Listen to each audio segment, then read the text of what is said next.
Children taken from their families before they can even form memories, raised in a massive stone building where every move is dictated by ancient rules. That does not sound like a school for heroes. It sounds like the setup to a documentary that ends with FBI raids and ominous violin music. Think about it. You grow up in the temple, and your entire life is controlled. No family, no attachments, no emotions, no possessions. Just endless lectures about detachment and a boss fight against your feelings every single day. And if you even dare to question it, if you ask why can we not fall in love or why can we not see our parents, you are told that doubt leads to the dark side. That is not wisdom. That is the cult leader telling you not to look behind the curtain. And the robes, do not even get me started on the robes. Everyone dresses the same, talks the same, acts the same. Jedi robes are the galaxy's most boring uniform, like they ran out of imagination after inventing laser swords.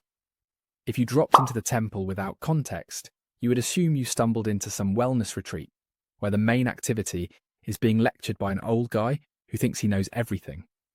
The craziest part is how the galaxy just accepted it. Parents willingly handed over their kids to an organization that basically said, thanks, we will raise them as warriors who cannot call you mom or dad ever again. Imagine explaining that to your neighbor. Yeah, the monks took our son, said he is special, and now we can never see him again. Totally fine. Nothing strange about that at all. And it worked because the Jedi had power, spectacle, and a shiny building that made everyone think they were untouchable. Meanwhile, inside those halls, kids were being conditioned to fight wars and suppress their humanity. That is not peacekeeping. That is indoctrination with better branding. The temple was not a sanctuary. It was a compound with a lightsaber gift shop. In this video, we are going to break down exactly how the Jedi Temple functioned more like a cult than a monastery, why their obsession with control and rules doomed them from the inside, and how their downfall was less about being betrayed and more about being blinded by their own dogma. Buckle up, because once you see the cult signs, you will never unsee them. The Jedi Order loved to brand themselves as guardians of peace and justice. But when you actually dig into how the Jedi Temple worked, the curiosity creeps in, because it starts to feel less like a noble monastery and more like a cult compound hiding in plain sight. Think about how Jedi recruits were chosen.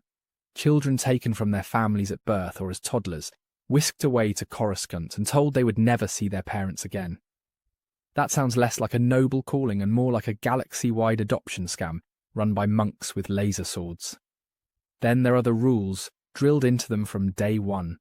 No attachments, no families, no possessions, no individuality.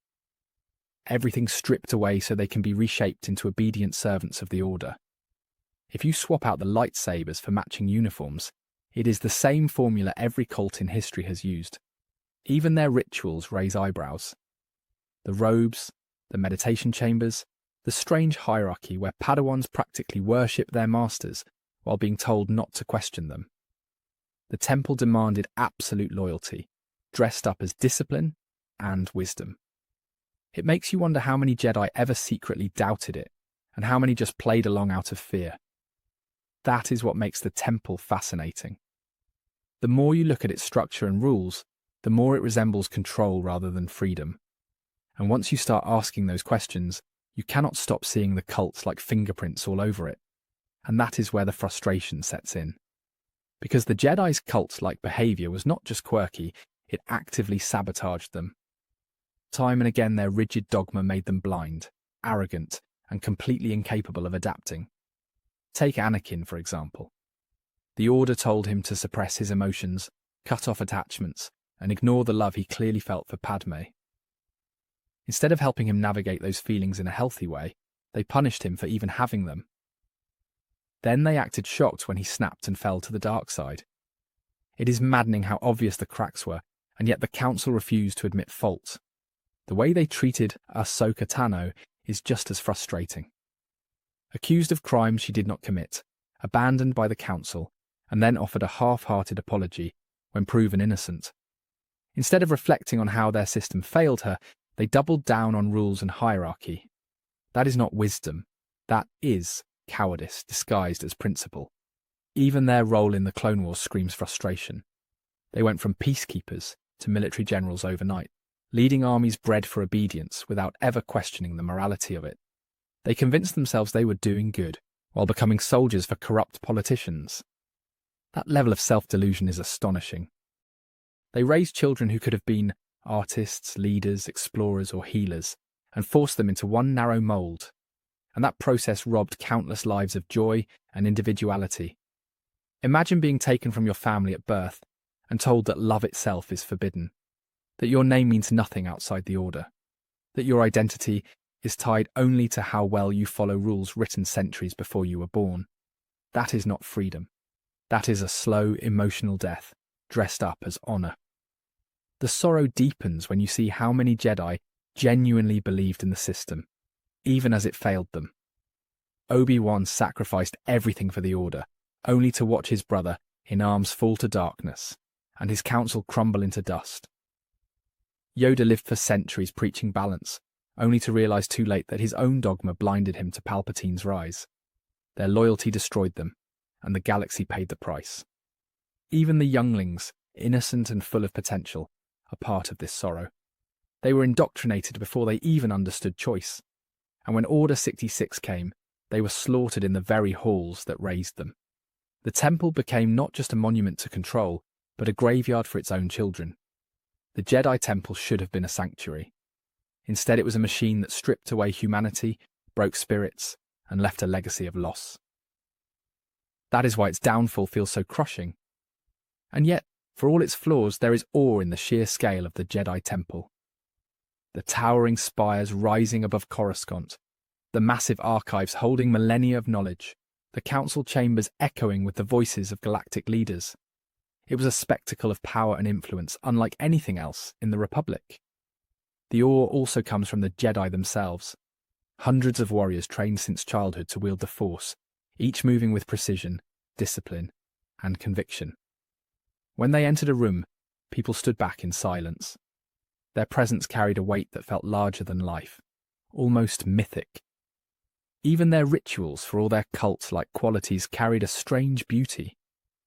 The Padawans sparring with training sabers, the masters guiding them through meditation, the initiation of new knights under the glow of lightsabers.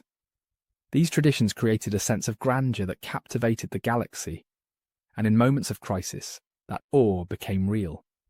Jedi standing at the front of battle lines, deflecting blaster fire with calm precision, leading armies by sheer willpower. Even if their role as generals was misguided, the imagery is unforgettable. Their legend endured because they looked like gods among mortals. That awe is what makes their cult-like nature so insidious. Because when power and spectacle blind the galaxy, nobody questions what lies underneath. And that is exactly how the temple maintained control for so long. Yet even in the ruins of the temple, there is hope. Because the collapse of the Jedi Order opened the door for something new, something that could rise without the same chains of dogma.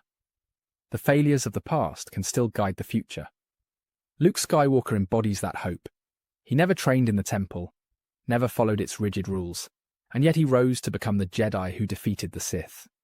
He forged his own path, embracing compassion and attachment, saving his father not by following dogma but by breaking it. That act proved the Jedi could be reimagined. Ahsoka carries that hope as well. By walking away from the Order, she became something greater than the Council ever allowed. She still defends the innocent, still uses the Force, but without the suffocating chains of a flawed institution. Her survival shows that Jedi principles can endure even without the Temple. Even Rey represents hope. She inherits the lightsabers of generations past, but is not bound by the old rules. She has the chance to rebuild with fresh eyes, carrying forward the light without the mistakes of the Temple. That possibility offers a vision of renewal. The Jedi Temple may have been a cult compound, but its destruction cleared the ground for something better. That is the hope buried beneath the ashes. But the ultimate resolution is tragic. Because the Temple did not fall to overwhelming power, it fell to its own flaws. The Jedi were not just betrayed by clones, they were betrayed by the system they created. A system that raised children as soldiers, silenced individuality, and mistook control for wisdom. The tragedy is how blind they were to it. Yoda, Windu, and the Council believed they were untouchable. They believed their rules made them wise, when in reality, those same rules hollowed them out. By the time Palpatine struck, the temple was already rotting from within. And yet the galaxy still mourns their loss. Because even a broken order represented hope for peace. Even a flawed temple inspired awe in those who saw it. That is the cruel irony. The cult compound still looked like a beacon to the outside world. The resolution we take from this is sobering. Institutions can look noble on the surface while hiding rot underneath. Power, robes, and rituals can blind people to the truth of control and indoctrination. The Jedi's fall is not just a story of betrayal, it is a warning of how arrogance and rigidity lead to collapse. So yes, the Jedi Temple was basically a cult compound. And nobody wants to admit it, because it is easier to remember the myth than to face the uncomfortable truth of what it really was. Thank you for watching. Be sure to like, subscribe, and hit that share button. My main channel is Critical Analysis Hub, where I post Star Wars content about the movies. My secondary channel is Critical Analysis Hub Plus, where I focus on the shows of Star Wars. And my third channel is Critical Analysis Hub XP, where I post comic books. Be sure to take a moment and check them out. Thanks, and may the Force be with you.